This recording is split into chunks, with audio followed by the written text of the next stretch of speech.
नमस्कार प्रिय कन्या लग्न व राशि वाले, सितंबर महीने का संपूर्ण मासिक राशिफल लेकर के मैं श्रोजो रवि गुप्ता आपके समक्ष प्रस्तुत हुआ। मैं आपको बताऊंगा कैसा रहेगा पूरे महीने का हाल आपका सितंबर का, और अगर ग्रहों की स्थितियों में किसी प्रकार की कुछ अस्थिरताएं या परेशानियां उत्पन्न हो रही हैं तो वीडियो के अंतिम पड़ाव में इसको शुभ बनाने के लिए आप कौन कौन सा उपाय कर सकते हैं, यह जानकारी भी मैं आपके समक्ष प्रदान कर दूंगा। तो चलिए राशिफल में सबसे पहले हम लोग जानते हैं कि सितंबर महीने में कन्या लग्न और राशि वाले कैसा रहेगा आपका कर्म क्षेत्र का हाल, क्योंकि जब तक कर्म अच्छा ना हो तब तक आपका धर्म भी अच्छा नहीं हो सकता और धन भी अच्छा नहीं हो सकता। सबसे पहले बात देखिए यहाँ पे क्या है, कन्या लग्न और राशि वाले आपके कर्म क्षेत्र का मालिक जो है वो बुध ही है। मतलब लग्न के मालिक बुध होते हैं आपके, तो कर्म क्षेत्र के मालिक भी जो होते हैं वो बुध ही रहते हैं। अब यहाँ पे कर्म क्षेत्र का मालिक बुध जो है उच्च अवस्था में जो है आपकी कुंडली में जो है 22 सितंबर तक, यानी जो है 22 सितंबर तक जो है ये उच्च अवस्था में लग्न में बैठे हुए हैं, जिसका सीधा सीधी तात्पर्य ये होता है कि 22 सितंबर तक आपके जीवन में कर्म क्षेत्रों में योगदान अच्छे रहेंगे, अच्छे अच्छे अपॉर्चुनिटी मिलते रहेंगे। इसके अलावा जो लोग भी नए नौकरी या नए व्यवसाय के लिए अप्लाई किए हैं आपका होना तय है। और 22 सितंबर के बाद जो है कर्म क्षेत्र का मालिक जब धन स्थान में बुध चला जाएगा उससे कोई समस्या नहीं है, क्योंकि बुध अभी भी लक्ष्मी नारायण योग बनाए हुए है, लेकिन नीच भंग राजयोग की स्थिति में है। इस समय नीच भंग राजयोग की स्थिति में नहीं रहेगा। बुध जो है अपने परम मित्र शुक्र के साथ लक्ष्मी नारायण योग बना करके रखेगा। इसका अर्थ यह होता है कि 22 सितंबर के बाद कर्म क्षेत्र का मालिक जब धन स्थान में चला जाएगा तो हर वो काम में आपको धन की प्राप्ति करवाना चालू कर देगा। सबसे महत्वपूर्ण बात क्या है कि 14 सितंबर तक बृहस्पति भी जो है आपकी कुंडली के कर्म क्षेत्र को देख रहे हैं। 14 सितंबर के बाद जब बृहस्पति नीच अवस्था में चले जाएंगे, नीच भंग राजयोग बना देंगे पंचम हाउस में जाकर के शनि के साथ, तो आपके कर्म क्षेत्रों का हाल और भी सुधार होगा। ऐसा मैं क्यों बोल रहा हूं सुनिए। अगर बृहस्पति जो है वक्री ना होकर के सीधी दृष्टि डालते तो कर्म क्षेत्रों में ज्यादा अच्छा योगदान रहता, लेकिन बृहस्पति अभी वक्र अवस्था में है। तो ये 14 सितंबर के बाद जब पंचम हाउस में चले जाएंगे तो यहां पे नीच भंग राजयोग बना देंगे, और शनि भी वक्री है ऑलरेडी, और बृहस्पति भी वक्री रहेंगे। कोई भी ग्रह जब वक्री होता है तो एक घर पहले के वर्ग को भी करता है, तो जिसका सीधा सीधी तात्पर्य यह होता है कि 14 सितंबर के बाद आपकी नौकरी में किसी प्रकार की समस्या आ रही थी तो वह ठीक हो जाएंगी। आपको नौकरी वगैरह में बदलाव करना है तो वह ठीक हो जाएगा। पार्टनरशिपिंग में किसी प्रकार का मतभेद चल रहा था वह ठीक हो जाएगा। और 14 सितंबर के बाद से जो है आप बहुत पुराने जॉब के लिए जो है एप्लीकेशन डाल रखे थे या एग्जामिनेशन हो चुका था लेकिन पेंडिंग स्थितियां थी जो थी, तो 14 सितंबर का तो उसमें बढ़ोतरी के रास्ते खुल जाएंगे। और 22 सितंबर के बाद तो ऐसे भी आपके अच्छे अपॉर्चुनिटी मिलते हैं। मतलब कन्या लग्न और राशि वाले ये स्पष्ट तौर पे मुझे प्रतीत हो रहा है कि आपका जो है सितंबर का महीना कर्म क्षेत्रों के लिए किसी प्रकार की कोई दिक्कत तो साबित नहीं करने वाली है। अगर हम लोग आय स्थान की बात करें और धन की विदेश यात्रा की बात करें, क्योंकि आज के समय में यह बहुत महत्वपूर्ण हो गया है, तो देखिए कन्या लग्न और राशि वाले आपकी कुंडली में आय का मालिक चंद्रमा होता है। चंद्रमा की क्या स्थिति हर सप्ताह होती है तो मैं साप्ताहिक राशिफल बताता हूं। और धन स्थान का मालिक जो है आपकी कुंडली में वह शुक्र होते हैं। एक आय हुआ जो कंटिन्यू हम लोग धीरे धीरे आय करते हैं, और एक धन हुआ जो अचानक अचानक जीवन में प्राप्त होता है। तो आय स्थान पे ऑलरेडी केतु जो है निश्चित तौर पे अपनी नौवीं दृष्टि तो आपका डाल करके ही रखा है। यहां पे शनि भी आय स्थान को देख रहे हैं। और सबसे महत्वपूर्ण बात यह कि जब इतनी स्थितियां अच्छी हैं आय स्थान के, तो फिर आय संबंधित क्यों संघर्ष करना पड़ रहा है, इसकी संपूर्ण तौर पे मैं आपको जानकारी प्रदान करता हूं। समस्या यह हो रहा है कि आय का मालिक आय स्थान पे केतु की दृष्टि और शनि की भी दृष्टि है। कन्या लगन में शनि पंचमेश होकर के निश्चित तौर पे ससयोग बना करके रखे हुए, लेकिन शनि वक्र अवस्था में है। वक्र अवस्था में कोई भी ग्रह हो थोड़े अशुभ फलदायी होते हैं, लेकिन 14 सितंबर के बाद दो दो वक्र ग्रह बैठ करके संपूर्ण तौर पर नीच भंग राजयोग बना देगा। तो जिसका सीधा सीधी तात्पर्य यही होता है कि 14 सितंबर के बाद आपके कंटिन्यू आय में तो विशेष बढ़ोतरी होनी चालू हो जाएगी, लेकिन 6 सितंबर के बाद जो है धन का मालिक धन स्थान में आ रहा है शुक्र। कितना महत्वपूर्ण बात है, 6 सितंबर के बाद शुक्र तुला राशि में प्रवेश कर रहे हैं। मतलब 6 सितंबर के बाद आपके सारे फंसे हुए पैसे निकल जाएंगे, धन के विशेष रास्ते खुलने चालू हो जाएंगे और 14 सितंबर तक तो ऐसे भी पैसा आता रहेगा, लेकिन 14 सितंबर के बाद धन में विशेष बढ़ोतरी के रास्ते खुलेंगे। मतलब माला माल होने वाले हैं, इसको कोई भी नहीं रोक सकता है, मैं भी नहीं रोक सकता हूं, क्योंकि यह नियति का लिखा हुआ, नियति का लिखा हुआ कोई नहीं बदल सकता। यह पृथ्वी कर्म भूमि है, यहां ईश्वर भी जन्म लेते हैं तो उनको भी कर्म करना पड़ता है और उनके ऊपर भी ग्रह का प्रभाव पड़ता है। तो अच्छा है तो मेरा कर्तव्य है आपको अच्छा बोलना, खराब रहता है तो मैं इससे ज्यादा ताव में आपको बोलता हूं कि खराब है सावधान हो जाइए। तो अच्छा है तो मेरा कर्तव्य है बोलना। अगर हम लोग चर्चा करें विदेश यात्रा की कैसी स्थिति होने वाली है, देखिए विदेश यात्रा का मालिक आपकी कुंडली में चंद्रमा है, शुक्र है और सूर्य भी है। सूर्य जो है 17 सितंबर तक निश्चित तौर पे अपनी स्वयं की राशि में बैठा हुआ है, लेकिन भाग्य स्थान को देखना अत्यंत आवश्यक है। भाग्य स्थान का मालिक ऑलरेडी 6 तारीख तक नीच के हैं। 6 तारीख के बाद ये नीच भंग अपनी स्वयं की राशि में चले जाएंगे और 22 सितंबर से ये जो है लक्ष्मी नारायण योग बना देंगे, क्योंकि बुध के साथ बैठ जाएंगे शुक्र, यहां पे आ जाएंगे शुक्र। तो अब यहां पे देखिए क्या है, तात्पर्य यही होता है कि 6 सितंबर के बाद देश जाने की संभावनाएं में वृद्धि हो जाएंगी। 6 सितंबर के बाद सिर्फ प्रमोशन और पदोन्नति और सीनियर अधिकारी नहीं भेजना चाह रहे थे ना, वही लिटिगेशन सबसे पहले दूर हो जाएगा।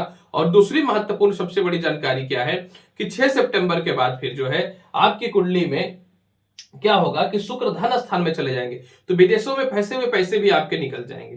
कर्ज की स्थिति की चर्चा करें तो देखिए कर्ज का मालिक तो निश्चित तौर पे वक्री बृहस्पति छठे घर में है।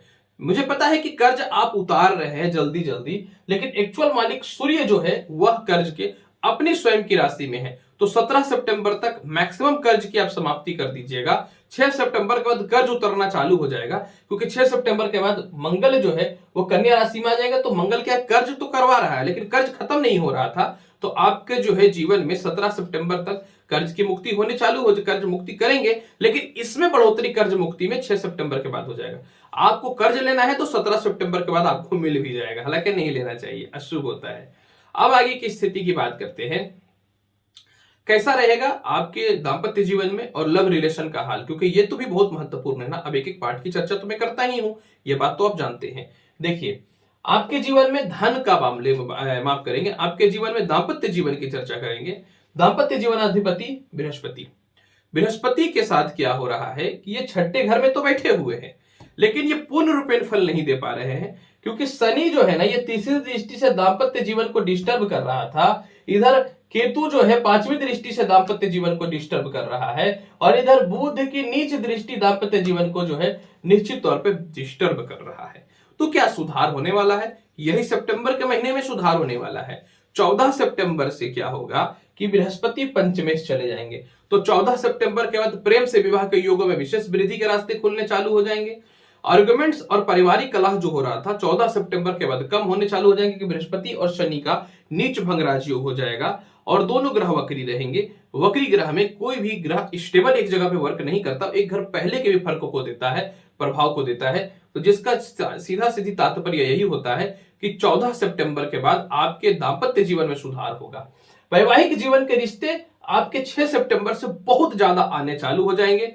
लव से विवाह के योग, लव से रिलेशन के योग, और इसके अलावा जो है प्रेम विवाह दाम्पत्य जीवन में सुधार के योग जो है आपके जीवन में 6 सितंबर से बहुत ही अच्छे बनने चालू हो जाएंगे कन्या लगन व राशि वाले। इसके अलावा अगर हम लोग चर्चा करना चाहें कैसा रहेगा भाई बहनों से रिश्तों का हाल, देखिए छोटे भाई बहनों के स्थान में तो केतु बैठा हुआ है, 3 दिनों थोड़े से किसी बात को लेकर तो विवाद हो रहा है, और बड़े भाई बहनों के स्थान पे जो है शनि की दृष्टि डाल के रखा है, जिसका अर्थ होता है कि कहीं से कोई बड़ा सपोर्ट भी नहीं मिल पा रहा है। अब यहाँ पे एक चीज समझने वाली बात रहेगी, 14 सितंबर के बाद बृहस्पति जब पंचमेश हो जाएंगे तो आयुष को देखेंगे, तो 14 सितंबर के बाद बड़े भाई बहनों से चाचाओं से तालमेल आपके ठीक हो जाएंगे। पिता का जो स्वास्थ्य खराब चल रहा था वह भी 14 सितंबर के बाद स्थिरताएं आ जाएंगी। माता से जो तालमेल खराब चल रहा था 14 सितंबर के बाद उसमें भी विशेष सुधार के योग दिखने चालू हो जाएंगे। और संपत्ति की चर्चा करना चाहें, देखिए संपत्ति अधिपति बृहस्पति वो वक्री अवस्था में था, लेकिन जब ये 14 सितंबर को नीच भंग राजयोग बना देगा शनि के साथ, और मंगल जो है ये 6 सितंबर से जब लग्न में आ जाएंगे, चौथी दृष्टि से आपके संपत्ति स्थान को देखेंगे। संपत्ति स्थान के अधिपति बृहस्पति त्रिकोण अवस्था में नीच भंग राजयोग बना देंगे, और दूसरी सबसे महत्वपूर्ण बात यहाँ पे यह भी रहने वाला है कि अष्टमेश जो खानदानी प्रॉपर्टी के हाल को बताने वाला होता है, यह जब मंगल आपकी कुंडली में कन्या राशि भी आ जाएंगे 6 सितंबर से, कि 8वीं दृष्टि से जो है अपने स्वयं की राशि मेष को देखना चालू कर देंगे। तो तात्पर्य यही होता है कि आपके जीवन में 6 सितंबर के बाद संपत्ति का विवाद खत्म हो जाएगा। 6 सितंबर के बाद जो है संपत्ति परचेज होने चालू हो जाएंगे और 14 सितंबर के बाद तो होने से कोई नहीं रोक सकता। हाँ, 14 सितंबर के बाद हैवी प्रॉपर्टी, संपत्ति का सुख, वाहन का सुख दिखने चालू हो जाएंगे। पूरे महीने जो है आप माता पिता से आपको लाभ ही मिलेगा प्रॉपर्टी से रिलेटेड। अगर हम चर्चा करना चाहें संतान सुख और शिक्षा के मामले में, देखिए संतान अधिपति शनि वक्र अवस्था में बैठे हुए हैं। दूसरी महत्वपूर्ण जानकारी को यहां पे यह भी देखना है कि संतान से सुख का मालिक शनि है आपकी कुंडली में, वह भी वक्र अवस्था में बैठा हुआ है। यहां पे क्या हो रहा है कि संतान के फ्यूचर को लेकर बहुत चिंता, संतान के फ्यूचर को लेकर के बहुत मन में परेशानियां चल रही हैं। 14 सितंबर के बाद बृहस्पति पंचम हाउस में चले जाएंगे और पूर्ण रूपेण नीच भंग राजयोग बना देंगे। तो ऐसे स्थितियों में क्या होगा मैं आपको समझाना चाहता हूं कि ऐसे स्थितियों में जो है आपको जो है 14 सितंबर के बाद संतान सुख में वृद्धि होंगे, संतान से आपसी कलह में कमी देखने को मिलेगा, उच्च शिक्षा के लाभ दिखेंगे, लॉटरी सट्टा शेयर मार्केट का भी बड़ा लाभ दिखेगा। अगर हम लोग चर्चा करना चाहें कैसा रहेगा केस मुकदमा और स्वास्थ्य का हाल, देखिए केस मुकदमा का लॉर्ड तो वक्री बृहस्पति भी है और इधर मंगल भी है, इधर सूर्य भी है। यही मौका है कि प्रत्येक केस मुकदमा में आप विजयी हो जाइएगा। आपकी कुंडली में 6 सितंबर के बाद बेल मिलना चालू हो जाएगा। 6 सितंबर के बाद झूठे आरोप में जो फंसे हुए हैं वह साबित हो जाएगा कि आप एकदम लॉयल हैं, सही हैं। 6 सितंबर के बाद जो है कोई भी खानदानी प्रॉपर्टी विवाद से रिलेटेड जो केस मुकदमा चल रहा था, यह सभी समस्याएं दूर हो जाएंगी। स्वास्थ्य 14 सितंबर तक थोड़ा सा लीवर बीपी से रिलेटेड समस्याएं रहेंगी। 14 सितंबर के बाद जब बृहस्पति नीच भंग राजयोग बना देगा, और दूसरी सबसे महत्वपूर्ण बात क्या है कि शुक्र जो है 6 सितंबर से अपनी राशि में चला जाएगा तो पेट संबंधित समस्याओं को दूर कर देगा।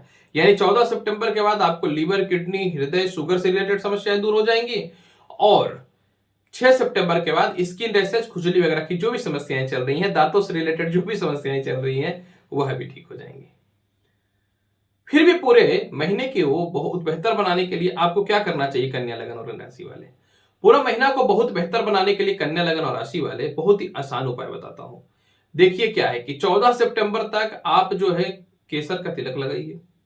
14 सितंबर तक कंटिन्यू जो है विष्णु जी के समक्ष शुद्ध घी का दीप जलाइए, मिट्टी के दीप में। इसके बाद फिर जो है पूरे महीने को बहुत बेहतर बनाने के लिए आप प्रत्येक शुक्रवार के दिन माता लक्ष्मी को नारियल पानी वाला भोग के रूप में चढ़ाइए, और नहीं तो सूजी का हलवा जो है आप हर शुक्रवार के दिन चढ़ाइए। अगर आप प्रत्येक दिन को बहुत ही बेहतर बनाना चाहते हैं तो गणेश चालीसा या फिर ओम गण गणपति नमः मंत्र का जाप कर लीजिएगा। प्रिय कन्या लग्न और राशि वाले, कैसा रहेगा सितंबर महीने का संपूर्ण महीने का हाल मैं आपके समक्ष प्रस्तुत किया हूं। उम्मीद करता हूं कि बताई गई जानकारी से पूर्ण रूप से संतुष्ट होंगे। तो आप मेरे चैनल पर नए हैं तो चैनल को लाइक करिए, शेयर करिए, सब्सक्राइब करिए। मैं हूं एस्ट्रोलॉजर रवि गुप्ता, मिलूंगा अगली वीडियो में और महत्वपूर्ण और ज्ञानवर्धक जानकारी के साथ। तब तक के लिए नमस्कार, अच्छे से रहिए, धन्यवाद।